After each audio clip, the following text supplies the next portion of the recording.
about Albert Einstein. Albert Einstein made a statement. He says that I'm not interested in the phenomenon or that phenomenon. Einstein had said earlier in his life, I want to know the thoughts of God. The rest are mere details. But as he lay there dying in the Princeton hospital, he must have understood that these were secrets that God was clearly keen to hang on to. You know what the secret is? Love. Love. Love.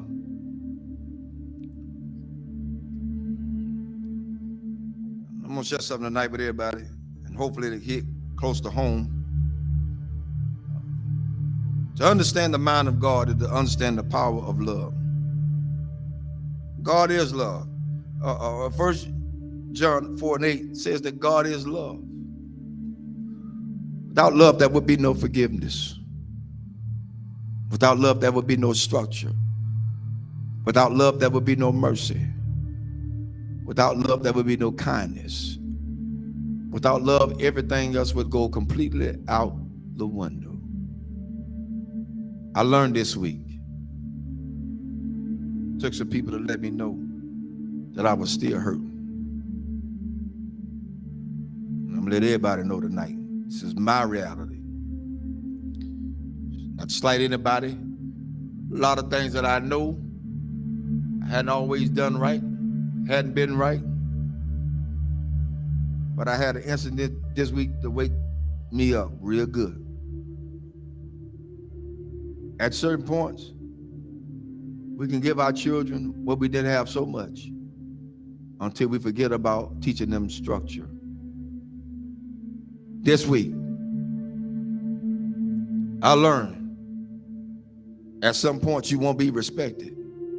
And that's for everybody.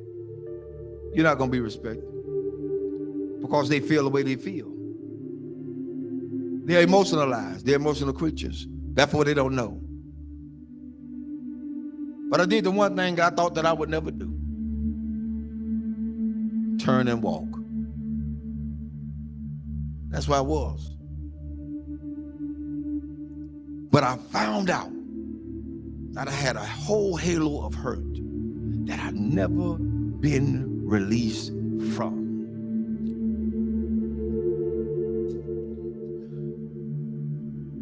My respect factor has never really been known because I never got it. Never got it. People say they respect you. Say they love you. Where is it? One of the things we got to realize is what we train our children to do, they're going to do it to the fullest extent. If you let them be into your business as adults, then they're going to have all rights and privileges to say what they want to say, not knowing the outcome of what could be. But I learned something. Even though I went through all that hurt and I'm still hurting, that's all right. I don't mind it. I'm going to go through this thing. I'm going to go through it. Because at this point, I don't owe nobody nothing. I owe God himself. For me, I did what I needed to do and walked away. I did what I had to do and walk away. And it ain't easy. It ain't easy trying to do right and you still get damaged. It ain't easy. God help me tonight. It is not easy. It is not easy to be in a place and feel like you're trapped. Because even when you do good, evil is always present. So you have to face the fact. That's why I said a lot of times, I've told people, and I still tell people today, don't hold me up as no God. Because I'm going to fall. And I'm going to make you fall. Don't hold me as no God. I'm going to make some decisions that folk just is not going to like.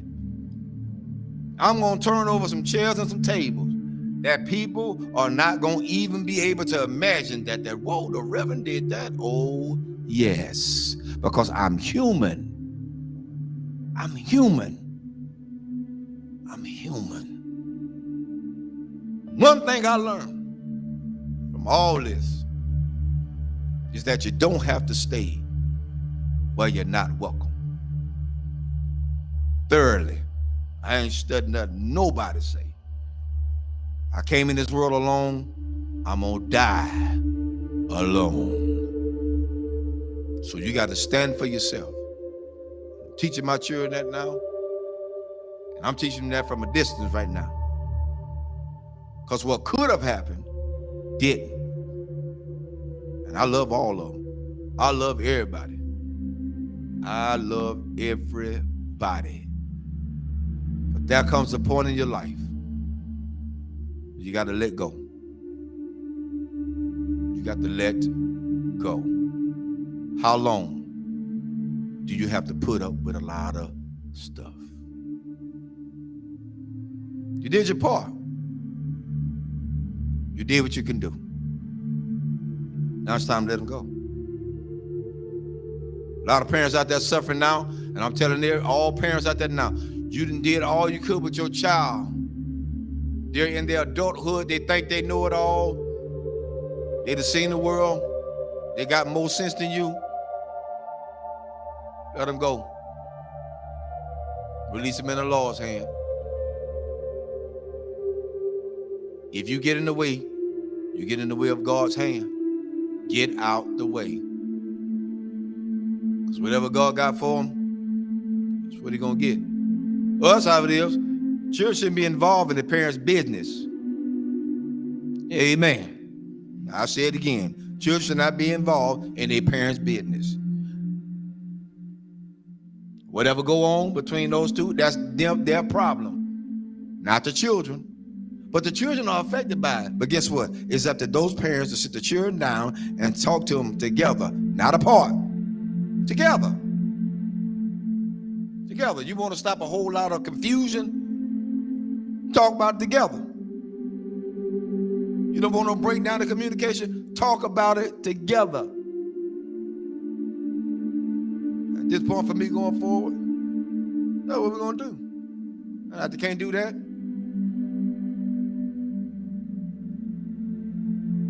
I ain't playing with them. There's a lot you can do. And God help me. I'm strong as an ox. But the Lord is a protector and a shield from everything. And Lord help me, I got the scars to prove it. Cried many a days. But I ain't got to cry no more. My mind's made up.